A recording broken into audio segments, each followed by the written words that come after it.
forme de film, tu l'as vraiment kiffé, enfin dans l'ensemble? Ouais. Bah, je l'ai vu du coup le week-end dernier.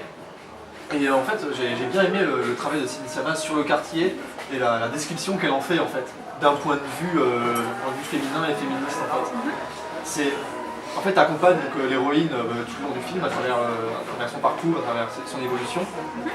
Et ça décrit bien les codes du quartier et le diktat des grands frères en fait sur les jeunes filles.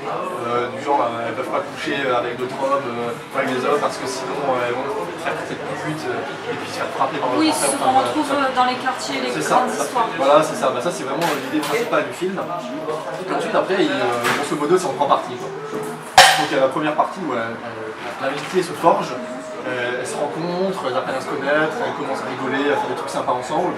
C'est plutôt bon enfant, c'est plutôt voilà. C'est une histoire d'amitié aussi. C'est ça, voilà.